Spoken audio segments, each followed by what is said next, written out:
ये है क्लास 11 का accountancy class 11 chapter 6 process and basis of accounting. तो चैप्टर की शुरुआत करते हैं। In this chapter we shall discuss the process of accounting recording of business transaction. जो हम बिजनेस का ट्रांजेक्शन करते हैं, जो हम फाइनेंशियल ट्रांजेक्शन, एक जो बिजनेस होता है उसमें लेन देन होता है, पैसों का लेन देन होता है, वहीं उसी के फाइनेंशियल ट्रांजेक्शन को रिकॉर्ड करने का क्या प्रोसेस होता है ये हम आज डिस्कस करेंगे। यहाँ पर है प्रोसेस ऑफ अकाउंटिंग। यहाँ से स्टार्ट करते हैं। प्रोसेस से आपको क्या समझ में आ रहा है यहाँ देखते हैं। Process of accounting refer to the sequence of accounting procedures recording classifying summarising the transaction. जब हम प्रोसेस की बात करते हैं, अकाउंटिंग का जो काम है कैसे किया जाता है, स्टार्टिंग से लेकर एंड तक कैसे चलता है, कैसे हम लोग करते हैं। सबसे पहले हम लोग रिकॉर्डिंग करते हैं। क्या करते हैं? रिकॉर्डिंग। कैसा? जो कैश में आ रहा है, जो ट्रांजेक्शन आ रहा है, बिजनेस में जो लेन देन हो रहा है उसका रिकॉर्डिंग करेंगे मॉनेटरी फॉर्म में, क्लासिफाई करेंगे और उसके बाद समराइज करेंगे ट्रांजेक्शन को। जो मॉनेटरी फॉर्म में है वो ट्रांजेक्शन को समराइज करेंगे। यही होता है इसका प्रोसेस। आगे हम लोग स्टेप बाय स्टेप देखते हैं कि क्या बताया गया है। स्टेप 1 में आता है यहाँ पर identification. Identification the financial transaction. मैंने बताया कि जो भी बिजनेस में ट्रांजेक्शन आ रहे हैं, लेन देन के जरिए जो भी बिजनेस में ट्रांजेक्शन हो रहा है उसको आइडेंटिफाई करना। कैसे आइडेंटिफाई करना कि वो फाइनेंशियल ट्रांजेक्शन है कि नहीं, वो मॉनेटरी फॉर्म में है कि नहीं, वो पैसे में उसको हम गिन सकते हैं कि नहीं। सिंपल। उसके बाद आता है प्रिपेयरिंग ऑफ वाउचर। आइडेंटिफाई करने के बाद हम लोग वाउचर को प्रिपेयर करते हैं। वाउचर इन द सेंस कि जो स्लिप होता है, जैसे कि आप मान लो किसी कपड़ा खरीदने वाले दुकान पर, कपड़ा वाले दुकान पर गए, आपने कुछ कपड़ा परचेज़ किया। परचेज़ करने के बाद वो आपको जो बिल देगा, बिल जो देता है वो ओरिजिनल वाउचर होता है जो आपके पास आ जाता है, उसी को वाउचर कहते हैं। वो वाउचर जो होता है ओरिजिनल आपके पास आ जाता है। बिल जो आप खर्चे हो, ट्रांजेक्शन किया, उसका जो बिल होता है वो आपके पास आ जाता है। और जो डुप्लीकेट वाउचर होता है, एक वाउचर होता है डुप्लीकेट जो कि कंप्यूटर में रिकॉर्ड कर लिया जाता है। सिंपल। उस रिकॉर्ड करने से आगे का जितना भी अकाउंटिंग का प्रोसेस है वो चलता है। देखो, पहले आइडेंटिफाई कर लिए, उसके बाद प्रिपरेशन ऑफ वाउचर। वाउचर को प्रिपेयर किए। कैसा वाउचर? जो आपका जो डुप्लीकेट वाउचर है, ओरिजिनल तो कस्टमर के पास चल जाता है, voucher in the sense simple समझो कि वाउचर। आगे आता है recording the book of original entry, journal या फिर सब्सिडियरी बुक। ये हम आगे देखते हैं। रिकॉर्डिंग के बाद आता है लेजर का काम। लेजर अकाउंट बनाएंगे, वो उसका अलग प्रोसेस होता है। लेजर के बाद ट्रायल बैलेंस होता है। ट्रायल बैलेंस यहाँ तक जितना भी काम है लेजर तक, ये होता है बुक कीपर का काम। सारा अकाउंटिंग में आता है लेकिन जो यहाँ तक काम होता है लेजर तक, ये बुक कीपर का होता है। फिर आगे ये ट्रायल बैलेंस से अकाउंटेंट का काम स्टार्ट होता है। जो मेन अकाउंटेंट होता है उसका काम स्टार्ट होता है। ट्रायल बैलेंस बनाएगा, उसके बाद फाइनेंशियल स्टेटमेंट रेडी करेगा। कैसा?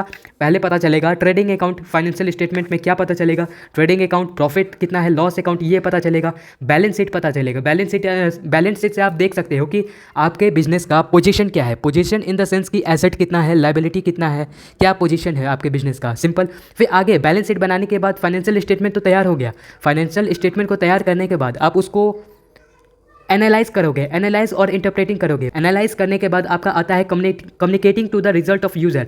यानी कि जो भी फाइनेंशियल स्टेटमेंट आया है आपका, जो कि अकाउंटिंग करने के बाद जो भी आपका जो इन्फॉर्मेशन आया है बिजनेस से, जितना भी आपका इन्फॉर्मेशन निकला है वो अकाउंटेंट क्या करता है? कम्युनिकेट करता है, यानी कि बात करता है। किससे? ये सब इन्फॉर्मेशन बताता है। किसको बताता है? प्रोप्राइटर को, यानी ओनर को बताता है, मैनेजमेंट को बताता है, बिजनेस के जितने भी कर्मचारी एम्प्लॉय को बताता है, फिर क्रेडिटर को बताता है, फिर आपको इन्वेस्टर को बताता है, बैंक को बताता है, गवर्नमेंट को बताता है। ये सब हम आगे देखेंगे इसमें।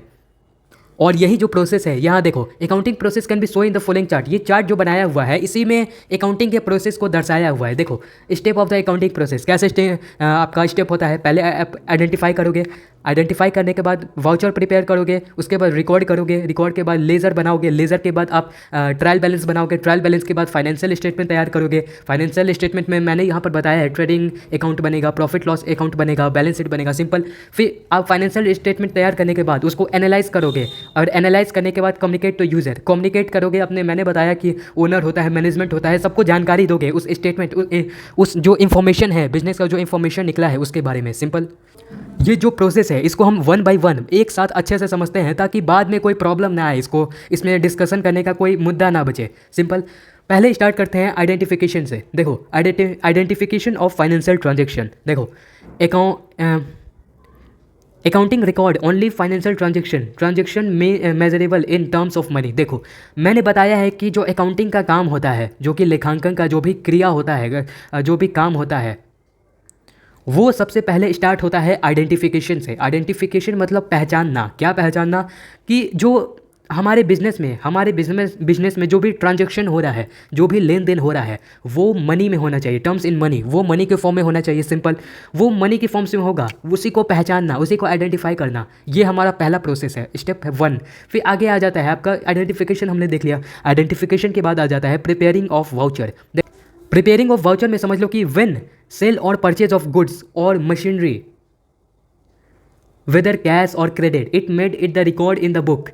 देखो सिंपल है कि देखो, जब कभी भी आपका जो ट्रांजैक्शन होगा, जब कभी भी आपका सेल होगा, खरीदी होगा, खरीद बिक्री जब भी होगा आपके बिजनेस में, जब भी खरीद बिक्री होगा, उस समय क्या मशीनरी का यानी गुड्स का या जितना भी आपका सामान है उसका खरीद बिक्री होगा आपके बिजनेस में, चाहे वो कैश में हो चाहे वो क्रेडिट में हो। अगर खरीद बिक्री हुआ तो इससे क्या होगा कि वो रिकॉर्ड हो जाएगा, रिकॉर्ड इन द बुक। किस बुक में? जो वाउचर का बुक है उसमें रिकॉर्ड कर लिया जाएगा। आइडेंटिफाई करने के बाद जो खरीद बिक्री हुआ है उसको हम वाउचर में रिकॉर्ड कर लेंगे। क्यों रिकॉर्ड करेंगे? ताकि आगे का जितना भी अकाउंटिंग का प्रोसेस है, ये जो प्रोसेस है वाउचर बनाने के बाद ये जो प्रोसेस आता है, इसको हम अच्छे से कर पाएँ। सिंपल। फिर यहाँ पर वाउचर में आगे दिया है कि the transaction must be supported by document evidence, cash memo. ये देखो, जो ट्रांजेक्शन होता है must supported the documentary evidence, यानी कि देखो जो ये वाउचर बनाया जाता है वही एक केवल बिजनेस का एविडेंस होता है कि बिजनेस में कुछ खरीद बिक्री हुआ है कि नहीं हुआ है, वही एकमात्र एविडेंस होता है। और आप पहचान नहीं सकते हो, खरीद बिक्री तो हो जाएगा लेकिन इसको रिकॉर्ड किया जाता है वाउचर में, और यही एकमात्र एविडेंस होता है, डॉक्यूमेंट्री एविडेंस होता है। सिंपल। देखो वाउचर कई तरह का होता है। देखो कैश मेमो होता है, उसको भी हम वाउचर बोल देते हैं। ये जो आपका पे इन स्लिप में हम पे करते हैं वो उसको भी वाउचर कह सकते हैं। पेमेंट वाउचर होता है, चेक बुक होता है उसको भी वाउचर कहा जाता है, पासबुक होता है उसको भी वाउचर कहा जाता है। This document are called the source document या फिर वाउचर। और जो ये डॉक्यूमेंट है, जैसे कि मैंने बात किया, पे इन स्लिप हो गया, चेक बुक हो गया, पासबुक हो गया, ये जो वाउचर है इसको वाउचर तो कहते हैं, साथ में आप सोर्स डॉक्यूमेंट भी कह सकते हो। सिंपल। पहले हम लोगों ने देखा यहाँ पर फाइनेंशियल ट्रांजैक्शन होता है, आइडेंटिफिकेशन करते हैं हम लोग। आइडेंटिफिकेशन के बाद यहाँ पर हम लोग वाउचर बनाते हैं। वाउचर में हम लोग ने देखा कि क्या क्या आता है। सिंपल। उसके बाद हम लोग आते हैं रिकॉर्डिंग पे। वाउचर क्रिएट करने के बाद हम लोग आगे का काम करेंगे। आगे का काम करने का तरीका है, पहले रिकॉर्ड करेंगे। रिकॉर्ड क्या करेंगे, कैसे करेंगे, देखो यहाँ पर transaction are record in the book of account from voucher in chronological manner, यानी क्रोमोलॉजिकल का मतलब होता है तिथि क्रम अनुसार। रिकॉर्ड कैसे करोगे आप? रिकॉर्डिंग जब आप करते हो किसी भी ट्रांजैक्शन का, बिजनेस का जो लेन देन हुआ रहता है उसका हमें रिकॉर्ड करना है, तो रिकॉर्ड कैसे करोगे? एक एक क्रोमोलॉजिकल मैनर में करेंगे। देखो क्रोमोलॉजिकल मैनर मतलब होता है तिथि क्रम अनुसार, यानी कि देखो द ऑर्डर इन विच देखो जैसे कि आप डेट वन मान लो कि 1 मई को जो रिकॉर्ड करोगे, उसके बाद आप 2 मई को करोगे ऐसा, उसके बाद 3 मई को, ऐसे सिंपल आपका चलते रहेगा। ऐसे आप क्रम अनुसार करोगे, डेट के अकॉर्डिंग आप रिकॉर्ड करोगे बिजनेस का जो भी रिकॉर्डिंग आपको करना है। सिंपल। और रिकॉर्ड कहाँ करोगे? देखो यहाँ पर लिखा है कि the book in which the transaction are first record is the call journal, and journal is also known as the book of original entry. If the transaction are numerous, journal is subdivided into the number of book called subsidiary book. इसको समझाने के लिए मैं सबसे अच्छा है कि मैं यहाँ बताता हूँ। देखो रिकॉर्ड कहाँ करोगे आप? जो मैंने बताया कि रिकॉर्डिंग करना पड़ता है। रिकॉर्डिंग हमने देखा कि बिजनेस का रिकॉर्डिंग करना पड़ता है। रिकॉर्डिंग तो आप करोगे, चलो ठीक है, उसको क्रोमोलॉजिकल मैनर में करोगे, क्रम अनुसार करोगे, डेट के अकॉर्डिंग करोगे। सिंपल, हम लोग समझ गए। लेकिन रिकॉर्ड कहाँ करोगे? इन रिकॉर्ड कहाँ रिकॉर्ड करोगे? 2 बुक होता है, एक होता है जनरल बुक, एक होता है सब्सिडियरी बुक। जनरल में कब रिकॉर्डिंग किया जाता है और सब्सिडियरी बुक में कब रिकॉर्डिंग किया जाता है, ये देख लो। देखो जनरल में आता है the first transaction are recorded in the book of journal is known as the book of original entry. देखो this is for a small and medium size business. Simple सा समझ लो कि जब हम पहली बार अपने बिजनेस का शुरुआत करते हैं और रिकॉर्डिंग स्टार्ट करते हैं, बिजनेस के ट्रांजैक्शन का रिकॉर्डिंग स्टार्ट करते हैं, तो जो सबसे पहला बार हम लोग रिकॉर्ड करते हैं, फर्स्ट टाइम ट्रांजैक्शन को जब हम रिकॉर्ड करते हैं तो वो हम जर्नल बुक में करते हैं, जर्नल में करते हैं। और जो ये जर्नल में हम रिकॉर्ड करते हैं उसी बुक को आप ओरिजिनल एंट्री भी, वही हमारा सबसे पहला वाला ओरिजिनल एंट्री कहलाएगा, ओरिजिनल एंट्री में आएगा। सिंपल। और जब जर्नल का हम इस्तेमाल करते हैं, जर्नल का कब इस्तेमाल करते हैं? This is for small and medium size business. जैसे कि मान लो स्मॉल बिजनेस हो गया, मीडियम साइज बिजनेस हो गया, इसमें क्या होता है कि ट्रांजैक्शन एक लिमिटेड होता है, अनलिमिटेड ट्रांजैक्शन नहीं होता है। आप मतलब कि सीमित मात्रा में या जो कम ट्रांजैक्शन आप रिकॉर्ड करना है तो आप जर्नल बुक का यूज़ करोगे, इस्तेमाल करोगे। स्मॉल या मतलब मीडियम साइज बिजनेस में जहाँ पर ट्रांजैक्शन बहुत ज़्यादा नहीं होता है वहाँ पर आप जर्नल का इस्तेमाल करोगे। और यहाँ पर है एक सब्सिडियरी बुक, इसका इस्तेमाल कब करोगे? ये देखो, when business transaction are numerous then we record in the subsidiary book. जब कोई भी बिजनेस का ट्रांजैक्शन न्यूमिरस होगा। यहाँ पर हमने बात किया कि जो स्मॉल और मीडियम साइज बिजनेस होता है, जहाँ पर ट्रांजैक्शन बहुत मतलब बहुत ज़्यादा नहीं होता है, वहाँ पर हम जर्नल का इस्तेमाल करते हैं, जर्नल में रिकॉर्ड करते हैं, रिकॉर्डिंग जब हमको करना होता है। लेकिन जो भी बिजनेस में ट्रांजैक्शन जो हो रहा है वो बहुत ज़्यादा मात्रा में हो रहा है, बहुत ज़्यादा अमाउंट में ट्रांजैक्शन लेन देन हो रहा है, तो उसको हम कहाँ रिकॉर्ड करेंगे? उसको हम सब्सिडियरी बुक में रिकॉर्ड करेंगे, एज सिंपल इज डैट। और जो सब्सिडियरी में बुक में हम रिकॉर्ड करेंगे वो न्यूमरस होगा, यानी कि बहुत ज़्यादा ट्रांजैक्शन को हम रिकॉर्ड करते हैं सब्सिडियरी बुक में, याद रखना। फिर यहाँ पर आगे आता है रिकॉर्डिंग करने के बाद। देखो यहाँ पर बताया गया है कि टाइप ऑफ जर्नल, कैसा जर्नल में हम क्या क्या रिकॉर्ड करते हैं, क्या क्या मेंटेन करते हैं। पहले आता है कैश बुक को मेंटेन करते हैं।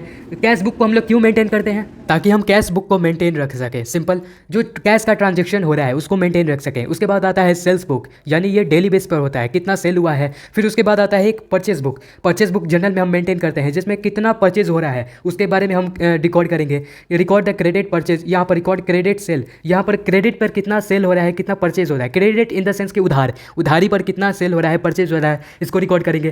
फिर उसके बाद ऐसे ही यहाँ पे आ जाता है जर्नल प्रॉपर आ जाता है, रिकॉर्ड किया जाता है। इसमें आप क्या रिकॉर्ड करते हैं? To record residuary transaction and rectifying error, यानी कि देखो जर्नल प्रॉपर में हम लोग यही करते हैं कि जो बचा हुआ ट्रांजैक्शन है या फिर कोई त्रुटि सुधार, यानी कि मान लो इतना बुक में से कुछ अगर गलत हो गया है, उसको सुधार करना है, तब हम इसमें रिकॉर्ड करेंगे। किस में रिकॉर्ड करेंगे? जर्नल प्रॉपर में। एक आता है आपका बिल्स पेबल बुक, इसमें क्या करेंगे? बिल का जो पेबल होता है, बिल जो देना होता है, दिए नहीं है, उसको हम रिकॉर्ड करेंगे। एक होता है आपका परचेज रिटर्न बुक, इसमें आप परचेज रिटर्न के बारे में रिकॉर्ड करोगे, सिंपल। ये सारा जर्नल के अंदर का बुक मैं बता रहा हूँ, जर्नल के अंदर इतना सब आता है, सिंपल।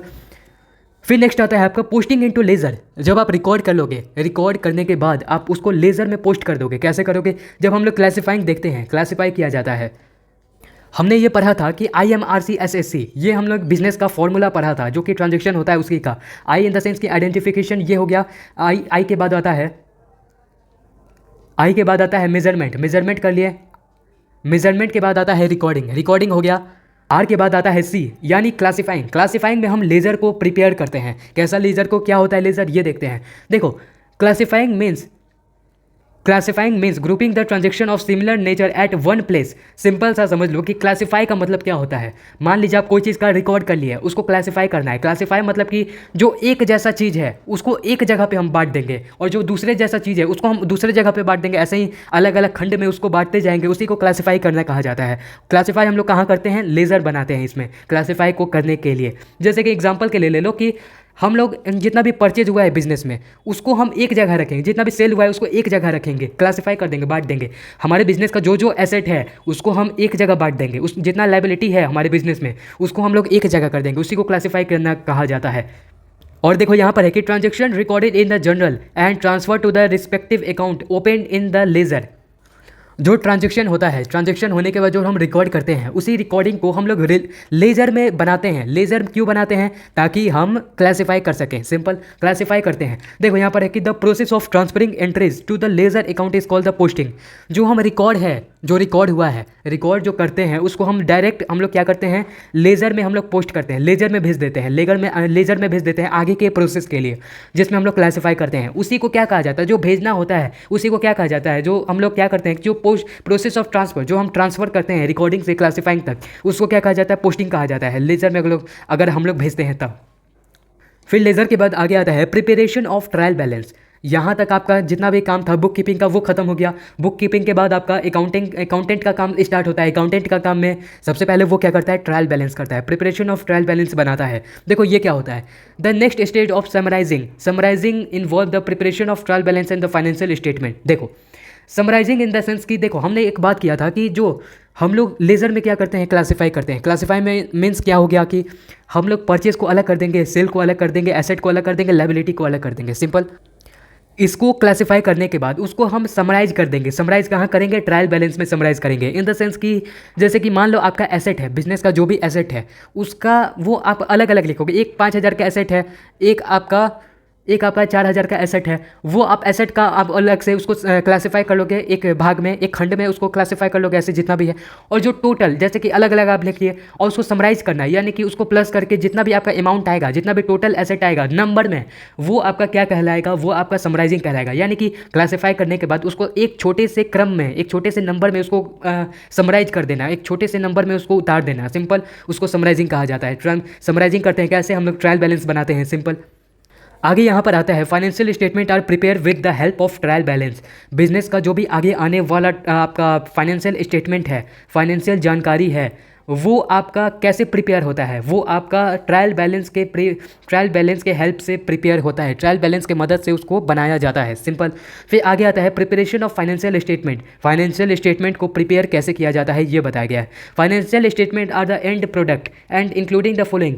जब देखो यहाँ पर हमने देखा था कि जब फाइनेंशियल स्टेटमेंट हमारा रेडी हो जाता है, ट्रायल बैलेंस के बनाने के बाद फाइनेंशियल स्टेटमेंट बन जाता है। फाइनेंशियल स्टेटमेंट में क्या आता है, ट्रेडिंग अकाउंट बन जाता है, प्रॉफिट और लॉस अकाउंट बन जाता है, बैलेंस शीट बन जाता है। इससे देखो ट्रेडिंग अकाउंट हम लोग ने देख लिया, प्रॉफिट लॉस अकाउंट हम लोग ने देख लिया और बैलेंस शीट देख लिया। देखो यहाँ पर जो ट्रेडिंग है, ट्रेडिंग अकाउंट और जो प्रॉफिट लॉस अकाउंट है, उससे हमें क्या पता चलेगा, क्या इन्फॉर्मेशन मिलेगा बिजनेस का, हमारा इनकम का स्टेटमेंट पता चलेगा, हमारा इनकम क्या हो रहा है, कैसे हो रहा है ये पता चलेगा, प्रॉफिट लॉस ये सब पता चलेगा, सिंपल। इनकम का स्टेटमेंट, बिजनेस का जो भी इनकम हो रहा है उसका स्टेटमेंट। फिर जो हम बैलेंस शीट प्रिपेयर करेंगे तो बैलेंस शीट से हमें क्या पता चलेगा, पोजीशन स्टेटमेंट पता चलेगा। Position statement in the sense कि आपके बिजनेस में क्या एसेट है, क्या लाइबिलिटी है, आपका क्या बोझ है, क्या आपका संपत्ति है, ये सब आपका क्या पोजीशन है बिजनेस का, ये सब आपको जानकारी मिलेगा बैलेंस शीट को बनाने से। यहाँ पर देख लो, यहाँ पर हम लोग ने क्या किया, रिकॉर्डिंग कर लिया, रिकॉर्डिंग करने के बाद क्लासीफाई भी कर लिया, क्लासीफाई करने के बाद ट्रायल बैलेंस बना लिया, ट्रायल बैलेंस बनाने के बाद हम लोग ने फाइनेंशियल स्टेटमेंट को रेडी कर लिया, ताकि हम लोग ये सबको पता कर सके, एसेट लाइबिलिटी हो गया, इनकम स्टेटमेंट को, जितना भी फाइनेंशियल स्टेटमेंट है उसको तैयार कर सके, उसको जानकारी ले सके उस चीज़ का। फिर ये सब होने के बाद आगे हमारा आता है एनालाइजिंग एंड इंटरप्रेटिंग।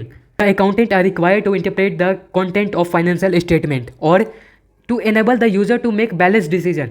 जैसे कि क्या होता है कि एनालाइजिंग और इंटरप्रेटिंग का सिंपल सा मतलब ये समझ लो कि जो अकाउंटेंट होता है वो पहले जितना भी फाइनेंशियल स्टेटमेंट जो तैयार हुआ है, ये जो है वो आपका इनकम स्टेटमेंट है, ये आपका पोजीशन क्या बता रहा है, वो जितना भी है उसको एनालाइज करेगा, समझेगा, वो अकाउंटेंट समझेगा और उसको इंटरप्रेट करेगा। इंटरप्रेट यानी कि जो आपको यूजर्स तक जो इन्फॉर्मेशन को पहुंचाया जा सके उसको सही भाषा में आपको बताएगा। वो एक सही चार्ट तैयार करेगा, जिससे वो मतलब देखो अकाउंटेंट अपना काम करता है अकाउंटिंग का, वो एक अलग लैंग्वेज में होता है, वो जो समझने वाला लैंग्वेज में उसको तैयार करेगा। सिंपल सा समझ लो कि जिसको समझा जा सके, जिसको आगे ओनर को, जितने भी लोग हैं उसको बताया जा सके, उस भाषा में तैयार करेगा। इंटरप्रेटिंग समझ लिया, एनालाइज करने के बाद इंटरप्रेटिंग करेगा, इतना हम लोग ने देख लिया। इंटरप्रेटिंग करने के बाद प्रोसेस आता है यहाँ पर communicating the result to the user, यानी कि मैंने बताया है कि यूज़र से कम्युनिकेट किया जाता है। आइडेंटिफाई करने के बाद, मेज़र करने के बाद, रिकॉर्ड करने के बाद, क्लासीफाई करने के बाद, एनालाइज इन ऑर्डर, यानी कि to required information is communicate to the management. जितना भी मैनेजमेंट के आदमी होते हैं, मैनेजमेंट आउटर इंटरनल, देखो अदर इंटरनल या फिर एक्सटर्नल यूज़र हो गया, उसको बताएगा। एक्सटर्नल इंटरनल मतलब समझ लो कि इंटरनल में आपके जितने भी मैनेजर हैं, एम्प्लॉय हैं, ओनर हो गया, फिर आगे जितने भी स्टाफ है, क्लर्क है, ये सब लोग आ गए। और जो आउटसाइडर है, आउटसाइडर में आपका आ गया गवर्नमेंट हो गया, क्रेडिटर हो गया, बैंक हो गया, डेबिटर हो गया, फिर आपका इन्वेस्टर हो गया, ये सब जितना भी है ये सब आउटसाइडर हो गया, एक्सटर्नल में आ गया। सिंपल, ये सब लोगों को वो इन्फॉर्मेशन को बताएगा जो अकाउंटेंट तैयार किया है बिजनेस में से। और जो ये इन्फॉर्मेशन है कैसे हेल्प करेगा, देखो they are also help in the planning and control business activity and taking necessary decision. और जो ये इन्फॉर्मेशन का करेंगे क्या, चलो ये बता दिया, अकाउंटेंट जो है ये कम्युनिकेट कर दिया, किससे कम्युनिकेट किया, जितने भी बिजनेस से जुड़े हुए लोग हैं उससे उनको ये सारा जानकारी दे दिया। उसके बाद क्या होगा, ये कैसे मदद करेगा, जितने भी जानकारी हो गया वो दे दिया। उसके बाद जो ये इन्फॉर्मेशन है और जो ये इन्फॉर्मेशन है ये हेल्प करेगा प्लानिंग के लिए, आगे के प्लानिंग के लिए, जो बिज़नेस में प्लान किया जाने वाला है। और बिज़नेस को कंट्रोल करने में जो आपका डिसीजन लिया जाता है उस डिसीजन को कंट्रोल करेगा। Activity and taking the necessary decision, यानी कि जो एकदम नेसेसरी डिसीजन है उसको लेने में हेल्प करेगा क्या, जो अकाउंटिंग का इन्फॉर्मेशन है वो। इसके बाद यहाँ पर आता है बेसिस ऑफ अकाउंटिंग। यहाँ पर हम लोग ने प्रोसेस के बारे में पढ़ लिया कि क्या होता है प्रोसेस अकाउंटिंग का। अकाउंटिंग के प्रोसेस को समझने के बाद अकाउंटिंग का बेसिस को हम लोग समझेंगे, बेसिस ऑफ अकाउंटिंग। देखो, from the point of view of timing, the recognition of revenue and cost, there can be two board approach to accounting. These are cash base of accounting, एक होता है accrual base of accounting। देखो accounting base में हम लोग देखेंगे for the point of view of timing of recognizing revenue, जो recognition revenue का और cost का कैसे किया जाता है, दो तरीके से कर सकते हैं। एक होता है cash basis of accounting और एक होता है accrual basis of accounting। इसको हम लोग थोड़ा डिटेल में समझते हैं। Simple, Cash base of accounting. Cash base of accounting is a system of accounting in which revenue and expenses are recognized and recorded when they are received or paid in cash. No entry is made when a payment or receipt is morally due. देखो, cash base of accounting का सीधा सा संबंध है cash से, नगद से। Simple, समझ गए? देखो, कैश बेस ऑफ अकाउंटिंग में ऐसा ट्रांजेक्शन को रिकॉर्ड किया जाता है, ऐसा ट्रांजेक्शन को रिकॉर्ड किया जाता है जिसका अकाउंटिंग विच रेवेन्यू, जो कि रेवेन्यू आ रहा है या जो खर्चा हो रहा है, उसको तभी रिकॉर्ड किया जाएगा जब वो पेड होगा, पेड इन कैश, मतलब उसको जब पेड कर दिया जाएगा।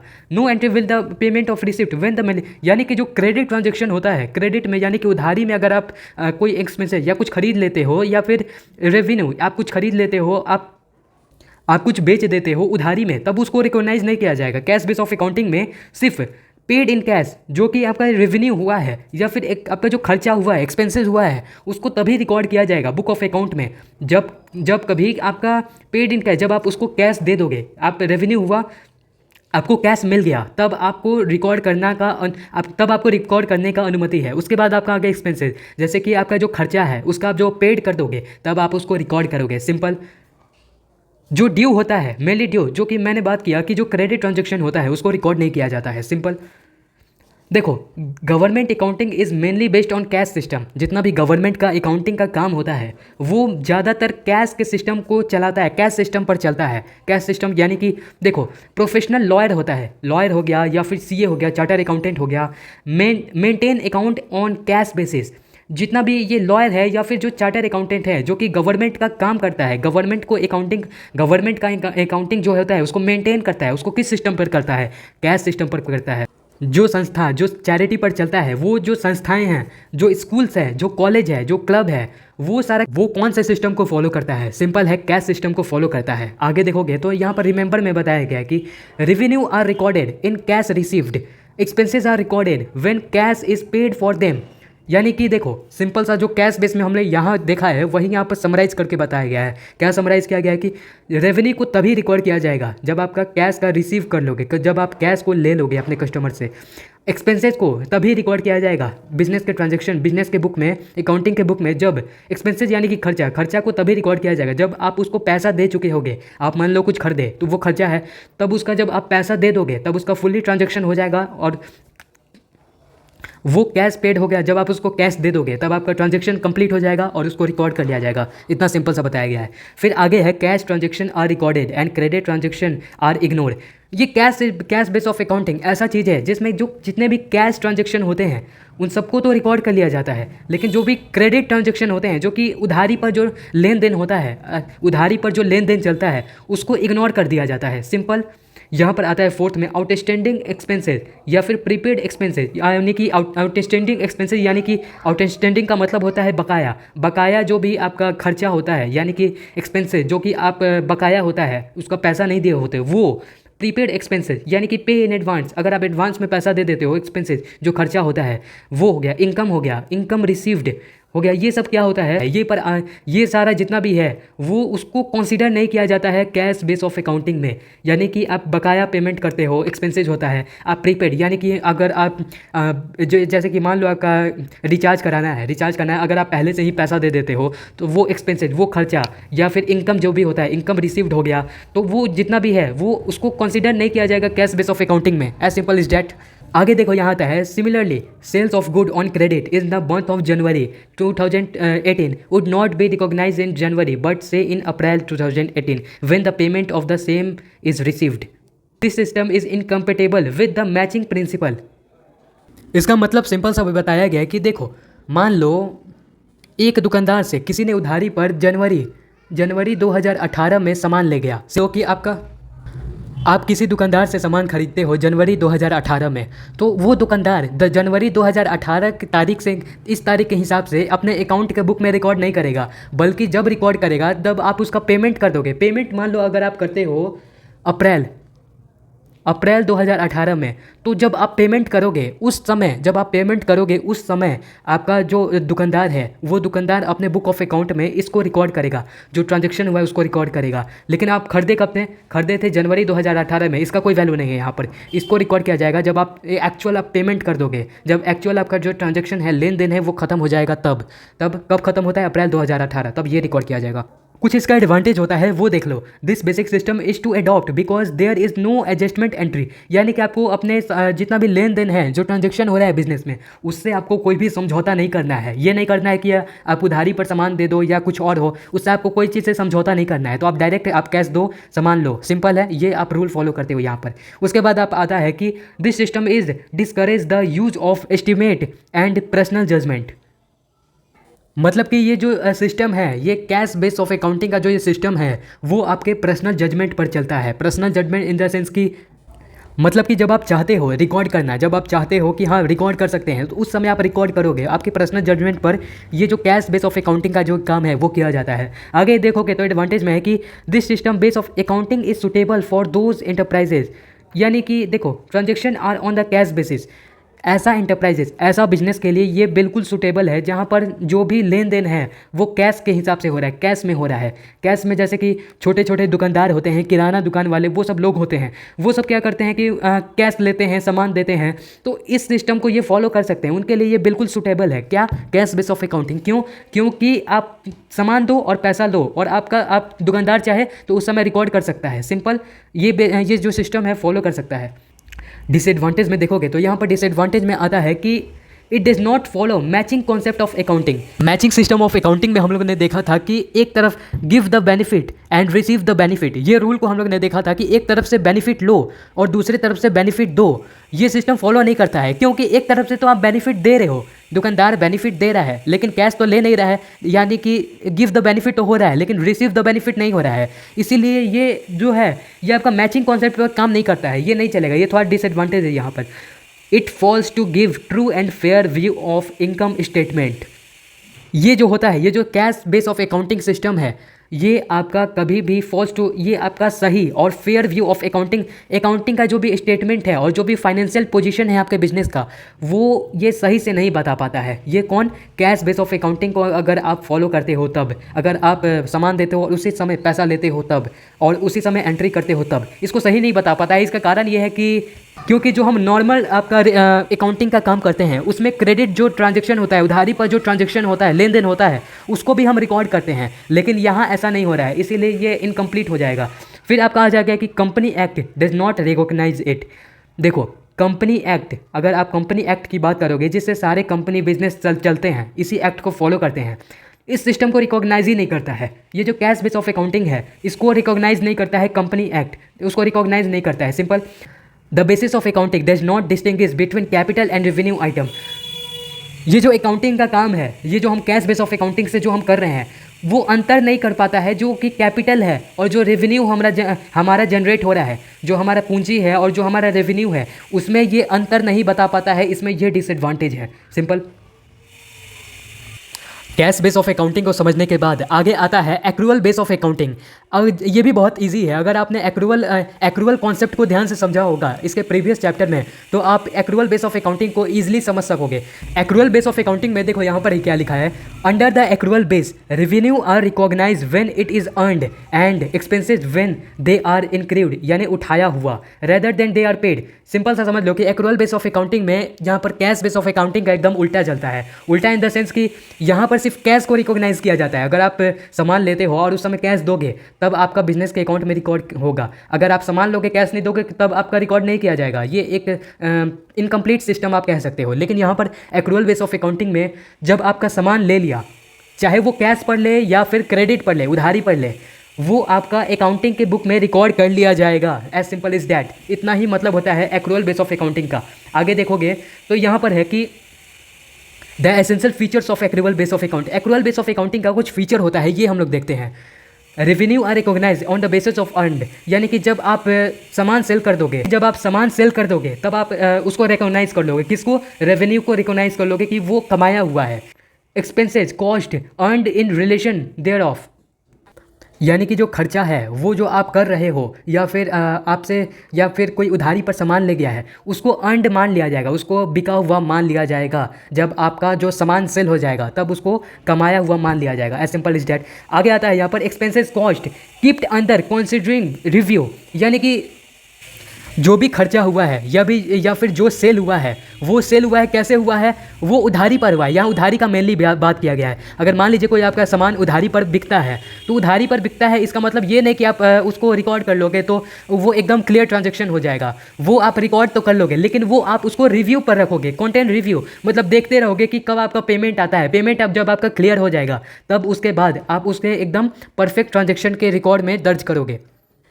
एक्रूअल बेस ऑफ अकाउंटिंग का कुछ एडवांटेज होता है। यहाँ देखो, यहाँ पर है फॉलो मैचिंग कॉन्सेप्ट। यहाँ मैंने बताया था कि giving the benefit and receiving the benefit, ये जो कॉन्सेप्ट है इसको एक्रूअल बेस ऑफ अकाउंटिंग ये फुलफिल करता है, इसीलिए एडवांटेज में आ गया। आगे आता है यहाँ पर डिस्क्लोज द ट्रू प्रॉफिट और लॉस फॉर पर्टिकुलर पीरियड, यानी कि जो घाटा हो रहा है और जो मुनाफा हो रहा है उसको एकदम ये सही से दिखाता है, ना कि कैश बेस ऑफ अकाउंटिंग की तरह जहाँ पर उधारी के सामान को रिकॉग्नाइज ही नहीं किया जाता है। फिर आपका थर्ड आता है it is recognise by company act 2013। यहाँ पर हमने बात किया था कैश बेस ऑफ अकाउंटिंग में उसको तो रिकॉग्नाइज नहीं किया जाता है, लेकिन जब आप बात करोगे एक्रूअल बेस ऑफ अकाउंटिंग का, तो उसको कंपनी एक्ट 2013 की तरह रिकॉग्नाइज किया जाता है, मान्यता मिला हुआ है, माना जाता है।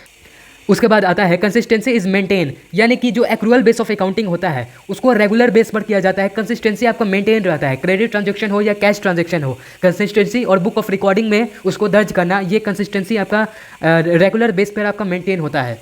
फिर आगे आता है डिसएडवांटेज। डिसएडवांटेज में देखोगे तो not a simple as cash base of accounting, cash base की तरह ये बहुत आसान नहीं है। क्योंकि देखो कैश बेस में हम लोग ने क्या देखा था कि कैश बेस में होता है कि आप गुड्स को खरीदो और पेमेंट करो, तब आपका रिकॉर्ड कर लिया जाएगा, एज सिंपल इज डैट, इसमें कोई भी प्रॉब्लम नहीं आता है। लेकिन ये जो कैश वाला है इसके तरह सिंपल नहीं है एक्रूअल बेस ऑफ अकाउंटिंग। क्यों नहीं है? क्योंकि यहाँ पर क्रेडिट ट्रांजेक्शन को भी रिकॉर्ड किया जाता है, यानी कि जब आपका सामान बिक गया, उसका पेमेंट नहीं हुआ है, तो उसके बावजूद आप उसे रिकॉर्ड कर ले रहे हो, ये थोड़ा सा डिसएडवांटेज में आता है। सिंपल। फिर आगे आता है सेकंड में, it is based on estimate and personal judgement. ये पर्सनल जजमेंट और एस्टिमेट यानी अनुमान पर बेस होता है। आपको ये पता नहीं है कि जो क्रेडिट में आप ट्रांजैक्शन किए हो, जो आप लेन देन किए हो, आप क्रेडिट में तो सामान दे दिए, लेकिन आपको ये पता नहीं है कि वो जो कस्टमर है वो आपका पैसा चुकाएगा नहीं चुकाएगा, ये पता नहीं है। आप अनुमान कर लेते हो कि वो मेरा पैसा चुका देगा, इसीलिए आप उसको अकाउंट के बुक में रिकॉर्ड कर लेते हो, समझे? यहाँ पर सिंपल। फिर आगे आता है it fail to disclose actual cash flow, यानी बिजनेस में जो कैश फ्लो हो रहा है, कैश यानी कि जो नगद लेन देन हो रहा है, कैश फ्लो आपका बिजनेस से लेके कस्टमर तक या कंपनी तक जो कैश फ्लो हो रहा है, लेन देन हो रहा है जितना भी, उसको ये एक्चुअल डिस्क्लोज नहीं कर पाता है, उसको ये दिखा नहीं पाता है, एज सिंपल इज डैट। फिर ये दोनों के बाद ये हम लोग ने देख लिया डिसएडवांटेज और एडवांटेज। यहाँ हमने देखा था कैश बेस ऑफ अकाउंटिंग और एक देख लिया हमने एक्रूअल बेस ऑफ अकाउंटिंग। दोनों का देख लिया, कैश बेस क्या होता है, एक्रूअल बेस क्या होता है। एक और टाइप होता है अकाउंटिंग का, वो होता है हाइब्रिड, या फिर आप सिंपल भाषा में समझोगे तो mixed base of accounting. Mixed base of accounting से आप समझ सकते हो कि जिसमें एक्रूअल बेस भी आता है और जिसमें कैश बेस ऑफ अकाउंटिंग भी आता है, उसे हम लोग कहते हैं मिक्स्ड बेस ऑफ अकाउंटिंग। इसमें क्या होता है ये देखो, mixed base of accounting is the mixture of cash base and accrual base of accounting. जैसा कि मैंने बताया, इसमें मिक्स होता है, कैश बेस को भी मान्यता मिला हुआ है, और इसमें जो अकाउंटिंग का जो काम है, ये एक्रूअल बेस ऑफ अकाउंटिंग है, उसको भी माना जाता है, एज सिंपल इज डैट। फिर आगे आता है अंदर मिक्स्ड बेस के अंदर होता क्या है, इनकम और asset are recognise as cash base. यानी सिंपल समझ लो, इनकम जो होता है और जो एसेट आता है बिजनेस में, उसको कैश बेस के तरह रिकॉग्नाइज किया जाता है और रिकॉर्ड किया जाता है। और बिजनेस में जो भी एक्सपेंसेज होता है और जो लाइबिलिटी होता है, बिजनेस का जो भी बोझ होता है, उसको एक्रूअल बेस के तरह रिकॉर्ड किया जाता है। कि देखो सिंपल है, कैश बेस में क्या आ गया, इनकम और एसेट आ गया, और जो एक्सपेंसेज और लाइबिलिटी है वो एक्रूअल बेस के हिसाब से हम रिकॉर्ड करेंगे अपने बुक ऑफ अकाउंट में। इसका भी कुछ फीचर होता है। फीचर में देखोगे तो under this base income is recognise when cash is actually received. इसमें भी वही होता है जैसे कैश बेस ऑफ अकाउंटिंग में होता था, इसमें वही होता है कि जब आपका पैसा आ जाएगा आपके पास, आ जाएगा, उसके बाद आप उसे अकाउंटिंग के बुक में रिकॉर्ड करोगे, ये यहाँ बताया गया है। उसके बाद है expenses are record, they are include not when cash is paid. यहाँ पर जो बात किया गया है वो इनकम का बात किया गया है। मैंने बताया था, देखो जो भी बिजनेस में इनकम हो रहा है और जो एसेट है उसको कैश बेस के हिसाब से रिकॉर्ड किया जाएगा, और जो खर्चा है और जो बोझ है उसको एक्चुअल बेस के हिसाब से रिकॉर्ड किया जाएगा। हमने देखा कि जो इनकम जो भी बिजनेस में आ रहा है उसको कैश बेस के हिसाब से, यानी कि सिंपल समझ लो कि जब आपका कैश मिल जा रहा है बिजनेस में, जब कैश आ जा रहा है तब उसको बुक ऑफ अकाउंट में रिकॉर्ड किया जाएगा। और वहीं सिमिलर यहाँ पर दिया गया है, जो भी आपका खर्चा है बिजनेस का उसको आप रिकॉर्ड करोगे तब, कैश का यहाँ पर कुछ लेना देना नहीं है। जब आप उसे उठा लोगे, यानी कि आपको इलेक्ट्रिक बिल पे करना है, इलेक्ट्रिक बिल देना है, अगर जब आप उसको बिल को ले लोगे, आया है नहीं आया, आप उसको पैसा दिए हो नहीं दिए हो, ये मैटर नहीं करता है, उधारी पर आप किए हो वो मैटर नहीं करता है, जब आपका बिल भरवा लोगे तब आप उसे रिकॉर्ड कर दोगे। फिर यहाँ पर लास्ट में कुछ आपका बताया गया है डिस्टिंग्विश बिटवीन कुछ कैश बेस और एक्रूअल बेस, जो कि हमने यहाँ डिस्कस किया था, कैश बेस और एक्रूअल बेस, इसके बारे में कुछ डिफ्रेंशिएट दिया गया है। अगर आप इसके डिफिनेशन को अच्छे से जानते हो, इसके मतलब को अगर आप अच्छे से समझते हो, तो आप अच्छे से एग्जामिनेशन में इसका डिफ्रेंशिएट कर सकते हो। देखो यहाँ पर कैश बेस ऑफ अकाउंटिंग और एक्रूअल बेस ऑफ अकाउंटिंग, इसी के बेस पर हम देखते हैं। पहले आता है रिकॉर्डिंग ऑफ ट्रांजेक्शन, दोनों में ट्रांजेक्शन को रिकॉर्ड किया कैसे किया जाता है। द बेसिक रिकॉर्डिंग व्हेन जब आपका कैश बिजनेस में आ जाता है, सामान दे दिए, जब आपका कैश आ गया तब आप उसे कैश बेस के हिसाब से रिकॉर्ड कर लेते हो। एक्रूअल बेस में होता ये है कि अगर आप सामान दे दिए, कैश तो आ गया तो ठीक है, अगर नहीं आया, वो अगर क्रेडिट पे उधारी पर है, उसके बावजूद आप उसे रिकॉर्ड कर लोगे बुक ऑफ अकाउंट में। फिर यह आता है कि रिकॉर्डिंग ऑफ एक्सपेंसेस, यानी कि देखो only those expenses are record which they have been paid, जिसको हम लोग कैश में पे कर चुके हैं, पैसा दे चुके हैं, वही रिकॉर्ड किया जाएगा। और यहाँ पर ऑल एक्सपेंसेस आर रिकॉर्ड, जो कि पैसा दिया हुआ है वो भी रिकॉर्ड होगा और जो नहीं दिया हुआ है वो भी रिकॉर्ड कर लिया जाएगा। फिर यहाँ पर आता है इसी का second number, this base does not take into consideration outstanding expenses और प्रीपेड एक्सपेंसेज। जो ये आउटस्टैंडिंग एक्सपेंसेज होता है, बकाया वाला जो होता है खर्चा, और जो प्रीपेड एक्सपेंसेज होता है, उसको ये रिकॉग्नाइज नहीं करता है कैश बेस ऑफ अकाउंटिंग। और यहाँ तक हम बात करें, यहाँ पर this base recognise outstanding expenses and prepaid expenses, और यहीं पर उसका उल्टा कर दो, आउटस्टैंडिंग एक्सपेंसेज और प्रीपेड एक्सपेंसेज को यहाँ पर रिकॉग्नाइज किया जाता है। उसके बाद आपका आता है रिकॉर्डिंग ऑफ इनकम। इनकम को कैसे रिकॉर्ड किया जाता है, only those income which has received, जिसको कैश में रिसीव कर लिया गया है। अगर आप सामान दे दिया, अगर आपका पैसा आपको मिल चुका है, तो आप जाहिर सी बात है, आप सिंपल है कि आप रिकॉर्ड कर लो। और यहाँ पर है आपका all income are record within the cash, अगर आपको पैसा मिला है या नहीं मिला है उसके बावजूद, अगर आपका सामान गया, आपका सामान कस्टमर तक गया, पैसा मिले या ना मिले वो मैटर नहीं करता है, अगर सामान गया तो आप रिकॉर्ड कर सकते हो। फिर आपका आता है accrual income, income received in advance are not taken into the consideration, अगर आपका एडवांस में अगर आप पैसा मिल जाता है तो उसको भी रिकॉर्ड नहीं किया जाएगा, सिंपल है। फिर अगर एक्रूअल इनकम, अगर आप एडवांस में अगर आपका पैसा मिल जाता है, कोई चीज़ का एडवांस में अगर आपको पैसा मिल गया, कोई चीज़ आपके दुकान से कोई खरीदने वाला है, कोई सामान एडवांस में आपको पैसा दे दिया, सामान बाद में लिया, एडवांस में आपको अगर पैसा दे दिया तो यहाँ पर रिकॉर्ड कर लिया जाएगा, लेकिन यहाँ पर रिकॉर्ड नहीं किया जाएगा, यही यहाँ पर दिक्कत है। फिर आपका आता है रिलेटिबिलिटी, ये देखो करेक्ट प्रॉफिट और loss cannot be assessed under this basis, जो प्रॉफिट होता है बिजनेस में और जो लॉस होता है उसको ये करेक्टली नहीं दिखा पाता है। और जो यहाँ पर अगर एक्रूअल बेस के हिसाब से देखें तो it helpful in the assistant of correct profit और लॉस, लेकिन यहाँ पर क्या होता है एकदम उल्टा, प्रॉफिट होता है और जो लॉस होता है उसको ये एक्रूअल बेस ऑफ सिस्टम अच्छे से दिखा देता है, बट कुछ डिसएडवांटेज है जो कि हम लोग पहले देख चुके हैं। फिर यहाँ पे आता है लीगल पोजीशन। लीगल पोजीशन क्या है, कैश बेस, मैंने बात किया था कंपनी एक्ट 2013 के तहत ये सिस्टम को मान्यता नहीं मिला है, इस सिस्टम को नहीं माना जाता है कंपनी एक्ट 2013 के तहत। और यहाँ पर देखोगे कंपनी एक्ट 2013 में इसको रिकॉग्नाइज किया जाता है एक्रूअल बेस को, उसका उल्टा कर दोगे वही हो जाएगा। फिर इसमें आता है सिस्टमेटिक एंड साइंटिफिक। सिस्टमेटिक और साइंटिफिक की बात किया जाए तो cash base of accounting is not consider, इसमें कोई लॉजिक नहीं बनता है कि आप कैश को रिकॉर्ड करो और क्रेडिट को रिकॉर्ड नहीं करो, और ये सिस्टमेटिक और साइंटिफिक आप इसे नहीं कह सकते हो। लेकिन अगर आप एक्रूअल बेस ऑफ अकाउंटिंग की बात करोगे तो एक्रूअल बेस ऑफ अकाउंटिंग में कंसिडर मोर सिस्टमेटिक और साइंटिफिक होता है, ये उतना भी नहीं होता है, लेकिन ये अगर आप बात करोगे कैश बेस ऑफ अकाउंटिंग से तो उससे तो ये बहुत ज़्यादा साइंटिफिक भी होता है और सिस्टमेटिक भी होता है, साइंटिफिक भी होता है। ऐसे सिंपल। अगर जाते जाते फास्ट रिविजन कर लेते हैं, हमने क्या देखा, हमने पहले प्रोसेस ऑफ अकाउंटिंग को देखा, कैसे अकाउंटिंग का काम किया जाता है, आइडेंटिफिकेशन, रिकॉर्डिंग होता है, क्लासिफाइंग होता है, लेजर में हम लोग देखते हैं, फिर ट्रायल बैलेंस में देखते हैं। हम लोग ने देखा, देखो स्टेप ऑफ अकाउंटिंग हमने प्रोसेस के बाद देखा, एक स्टेप देखा था, जैसे मैंने बात किया आइडेंटिफाई कैसे किया जाता है, क्लासीफाई कैसे किया जाता है, समराइज कैसे किया जाता है, एनालाइज कैसे किया जाता है, उसको इंटरप्रेटिंग कैसे किया जाता है, और साथ में कम्युनिकेटिंग कैसे किया जाता है, हम लोग ने ये देखा। उसके बाद हम लोग ने देखा है कि basic of accounting, basics of accounting में हम लोग देखा कि दो तरह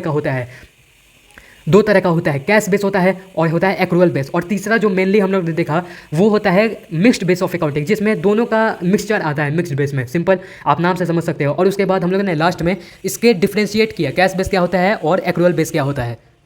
वीडियो अच्छा लगा हो तो लाइक कर देना। चलिए मिलते हैं नेक्स्ट पार्ट में, नेक्स्ट वीडियो में, तब तक के लिए जय हिंद।